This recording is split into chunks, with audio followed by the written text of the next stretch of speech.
Salah satunya adalah kita lakukan afirmasi misalkan. Terus juga nanti akan ada doa.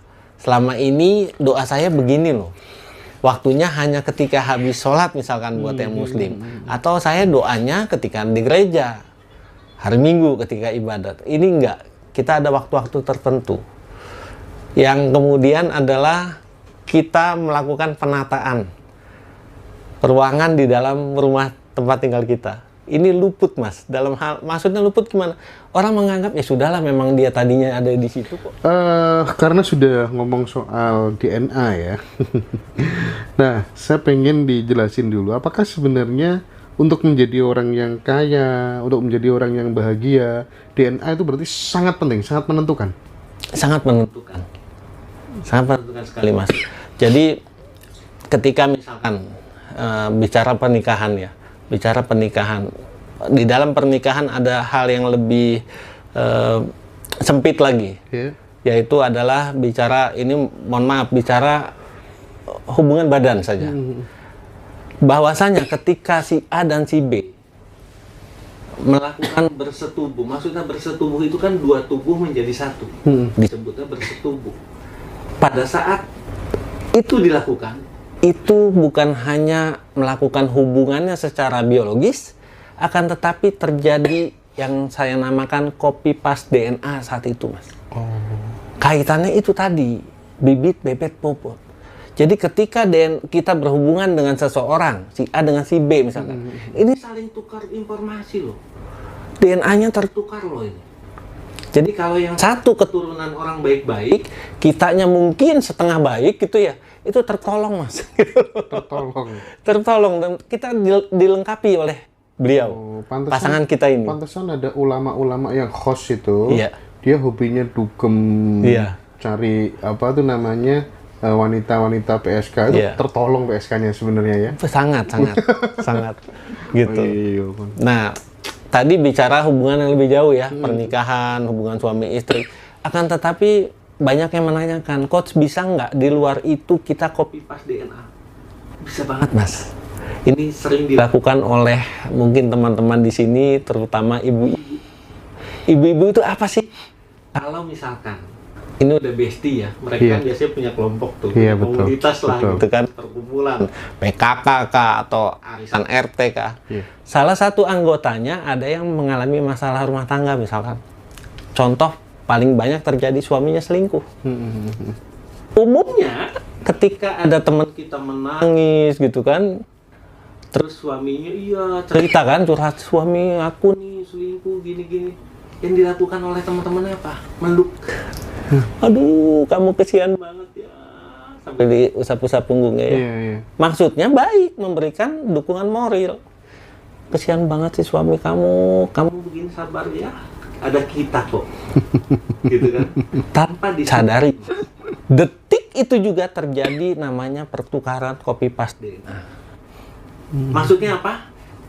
Bagi teman-teman yang lain, tinggal menunggu waktu peristiwa yang sama terjadi di hidup Anda. Hati-hati sekali. Demikian. Iya. Oke, Coach. Jadi karena DNA ini menurun gitu ya. Pertanyaan saya, bagaimana yang dari keturunan sebelumnya tidak baik, apakah bisa diubah, Coach? Bagaimana caranya kalau misalnya bisa begitu? Iya. Bisa banget diubah. Ada beberapa teknik dalam mengubah itu. Kan kita tidak bisa milih akan dilahirkan dari rahim siapa, betul nggak? Mungkin kalau kita bisa milih, saya maunya mungkin jadi anaknya Pangeran Charles gitu misalkan, atau enggak Sultan Brunei gitu ya, yang nggak usah pusing lagi mesti usaha apa, bisnis apa gitu. Nah, ini kan kita nggak bisa milih. Katakan tadi ada di generasi keberapa yang berbuat kurang baik dan itu menurun potensinya gitu. Yang bisa dilakukan untuk mengkatnya adalah satu, yang pertama kita merubah pola ataupun habit yang biasa kita lakukan. Dan ini saya ajarkan di kelas. Contoh paling mudah adalah ketika misalkan kalau makan, biasanya orang kan makan sambil nonton TV. Iya kan? Ya, makan di tempat tidur sambil nonton TV. Diubah tuh polanya. Maksudnya gimana? Makan hanya di meja makan. Itu sulit ternyata, Mas. Sulit tuh. Padahal hanya merubah hal kecil saja, itu sulit. Lalu apalagi? Tadi masalah tempat makan. Yang kedua, pola makan kita ubah, Mas. Pola makan kita ubah juga tuh. Yang tadinya orang di luar sana berpikiran, oh makan itu harus 4 sehat 5 sempurna, harus ini komplit. Itu kita acak-acak polanya. Ketika kita mengacak pola itu, otomatis pola DNA di dalam itu juga teracak lagi, teriset ulang dia. Gitu. Yang ketiga adalah ada lagi upaya yang ini kita lakukan di kelas offline, adalah kita memutus yang dikatakan dengan karma leluhur, terus juga dengan mungkin ada kutuk leluhur, ada anak yang semasa orang tuanya dulu masih hidup mungkin berbuat yang kurang baik dan mengecewakan mereka, sehingga mereka mengeluarkan satu ucapan, faktor emosi dan sebagainya, itu harus kita cut juga. Ada teknik-teknik tertentu yang meskipun mereka sudah nggak ada, itu bisa kita putusin, Mas. Oke. Ya, Coach. Sekarang saya penasaran tentang kelas 40 hari, Coach. Oke. Ya, itu katanya coaching untuk membenahi DNA. Yes. Nah, mungkin bisa dijelaskan apa itu kelas 40 hari itu, Coach? Ya, sebetulnya ini adalah satu rangkaian dari kurikulum, boleh kita bilang demikian, Happy Hockey ini. Jadi Happy Hockey itu ada kelas online-nya dulu, yang dimana nanti teman-teman akan dapat materi berupa video dan ada Zoom di sana. Yang kedua adalah kita ketemu offline, kelas terapi ini. Nah, pertanyaannya adalah, Coach, ketika kita sudah bersih, kita sudah oke, sudah diterapi, sudah dirilis semua emosi negatif, mindsetnya pun sudah jauh lebih positif, apa yang harus kami lakukan untuk memaintain hal tersebut? Maka itu diadakanlah, sebetulnya sih namanya itu adalah program coaching. Kenapa ada embel-embel 40 hari? Karena untuk lebih mudahnya kita adakan itu 40 hari, Mas. Karena apa? Ternyata ini sudah diajarkan juga oleh para sesepuh kita dulu, orang tua kita dulu, bahwa ada satu hal, something special with 40 hari ini, gitu loh. Nah, kalau saya melihatnya, kenapa harus 40 hari? Karena untuk merubah habit, pembiasaan, terus juga mungkin nanti ada sesuatu hal yang apa ya, kita bisa nyebut itu satu riset lah, kita riset pola pikir, terus juga hal-hal tadi, hal-hal kecil yang memang biasa kita lakukan, ternyata itu membawa hal yang tidak baik gitu. Nah, ini dalam coaching ini kita akan pandu hari per hari. Hari ini kamu lakukan ini ya, besok kamu lakukan itu ya. Itu kita maintain terus dan kita pantau. Salah satunya apa, Coach? Yang disuruh apa? Lakuin apa misalnya? Salah satunya adalah kita lakukan afirmasi misalkan. Terus juga nanti akan ada doa. Selama ini doa saya begini loh. Waktunya hanya ketika habis sholat misalkan buat yang muslim. Atau saya doanya ketika di gereja. Hari Minggu ketika ibadat. Ini enggak. Kita ada waktu-waktu tertentu. Yang kemudian adalah kita melakukan penataan ruangan di dalam rumah tempat tinggal kita. Ini luput, Mas. Dalam hal, maksudnya luput gimana? Orang menganggap ya sudahlah, memang dia tadinya ada di situ kok. Ya sudahlah, nanti dipel sama ART gitu misalkan. Padahal ketika kita melakukan satu pola baru, kita melakukan satu perubahan, semesta akan melihat betapa kita sudah siap untuk mendapatkan sesuatu hal yang lebih baik, untuk mendapatkan mungkin rezeki yang lebih besar. Makanya dikatakan oleh Einstein, ketika seseorang melakukan hal yang begitu-begitu saja, akan tetapi menginginkan perubahan yang jauh lebih baik, dia gila, kata Einstein gitu. Jadi kita mulai hal-hal kecil, kita lakukan perubahan. Iya. Jadi itu coaching 40 hari itu untuk membangun kebiasaan yang Habit, baru yes. dan mendapatkan perubahan dan nasib yang baru. Betul sekali.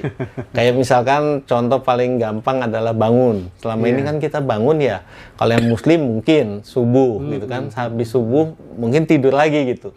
Ini lintas agama sifatnya, Mas. Sifatnya adalah universal. Bangun harus jam sekian, itu kita yang tentukan nanti. Gitu, nanti mereka akan bereaksi tubuhnya.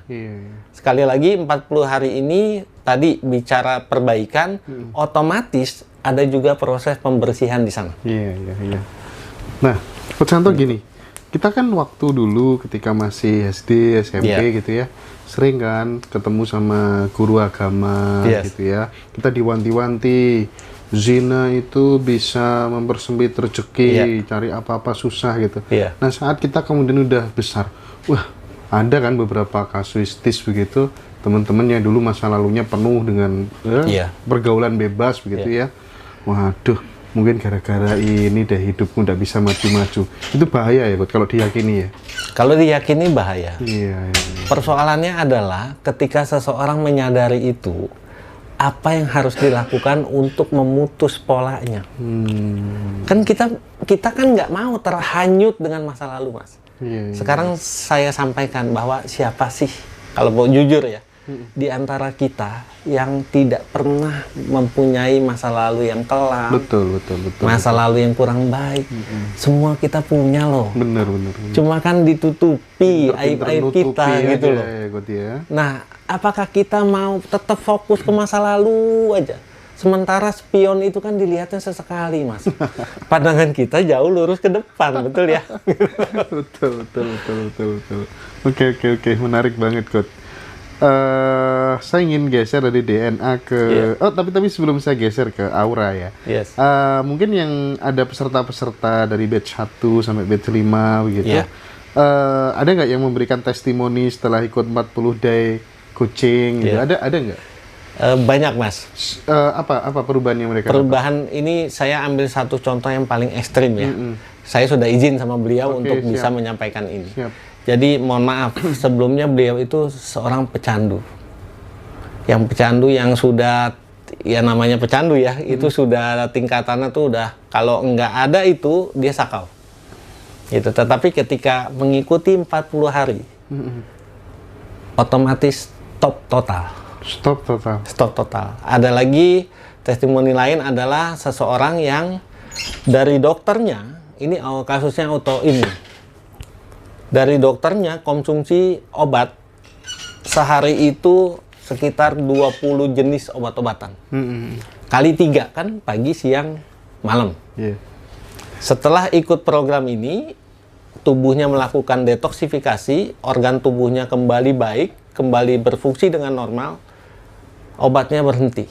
Yang nyuruh berhenti bukan kita, tentu saja setelah dicek sama dokter, ini kok bagus ya, sudah oke nih, kayaknya udah nggak perlu konsumsi obat deh.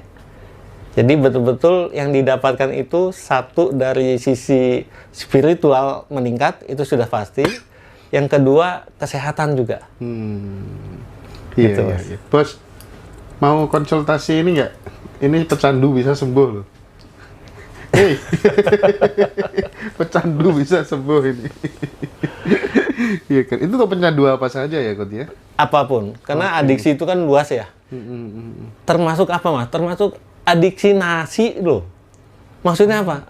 Kita orang Indonesia pagi sudah makan lontong, makan bubur ayam, siang nanti makan ketoprak, gado-gado, malam nanti mungkin mie tek-tek.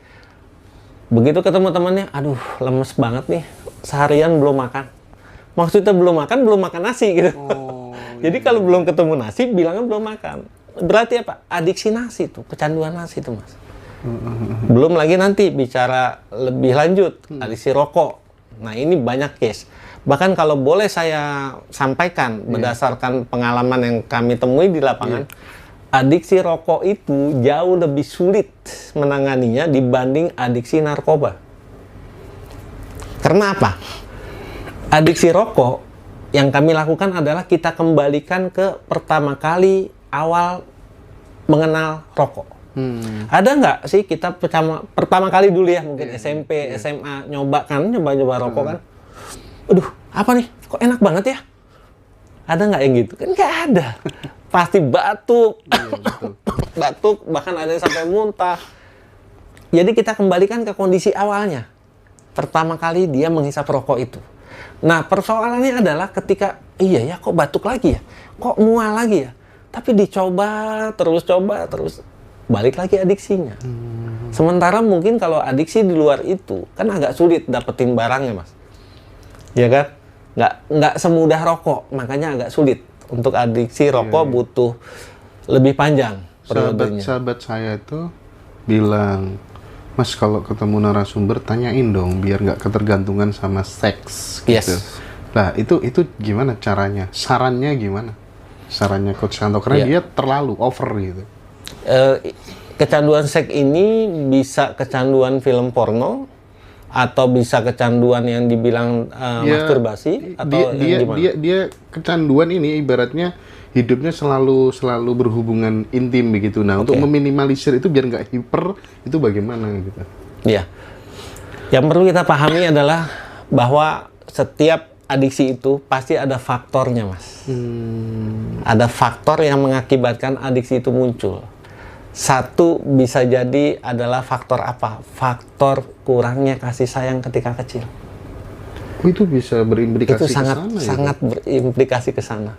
Jadi katakan seorang anak laki-laki yang tidak mempunyai atau kehilangan sosok ibu waktu kecil.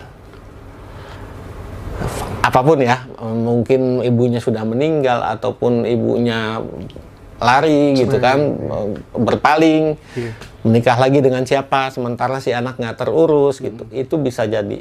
Atau faktor lainnya adalah ketika misalkan seorang anak laki-laki ya tidak diinginkan hadirnya laki-laki. Orang tuanya pengen banget anak perempuan, muncul itu lagi. Jadi ada faktor saya kok ditolak ya, saya kok nggak diterima. Dan hubungannya dengan gender, maka yang terpengaruh adalah hipotalamusnya, Mas, bermasalah. Dan itu bisa mengubah satu orientasi seksual. Bicara orientasi seksual bukan hanya LGBT, bukan. Akan tetapi tadi, dia merasa seksualitas itu adalah satu kebutuhan dasar yang mungkin sehari itu nggak cukup sekali. Gitu. Kita harus cek dulu tuh ke sana tuh. Apa faktor yang melatar belakangi? Faktor utamanya apa? Iya. Nah, kalau bisa ngasih saran nggak? Orangnya belum bisa ngasih faktor utama gitu. Sarannya apa? Kalau orangnya belum tahu faktor utamanya, kita terapi, Mas. Di terapi ya? Kita terapi. Waduh. Gitu, kita terapi langsung dan ini harus one on one. Kita ketemu langsung. Iya, nanti saya ketemukan habis ini. Yes. Kita terapi tentu saja beda sama kasus tadi, adiksi rokok. Kalau adiksi rokok kan ketemu di awal kali mengenal rokok kan. Kalau ini kita balikin ke pertama kali mengenal seks ya bahaya juga nih. Karena nggak ada orang pertama kali itu nggak enak, nggak ada tuh. Jadi nanti yang kita rilis di terapi tersebut adalah tadi faktor-faktor itu. Dan terapi ini menggunakan teknik nonverbal. Aman jadi nggak usah khawatir. Mungkin di luar sana teman-teman beranggapan, wah nanti kalau saya di terapi aib saya kebuka semua ya gitu. Enggak. Jadi dengan nonverbal cukup pejamkan mata dan kita beresin semua. Begitu buka mata akan menjadi pribadi yang jauh lebih baik. Wah, gak rugi kalau melu aku cino iki. Aura, Coach. Terkait dengan aura. Aura itu apa sih, Coach? Aura itu apa? Kalau mudahnya secara sains sekali lagi, aura itu adalah EMF, electromagnetic field, yang secara alamiah, secara natural setiap manusia itu punya.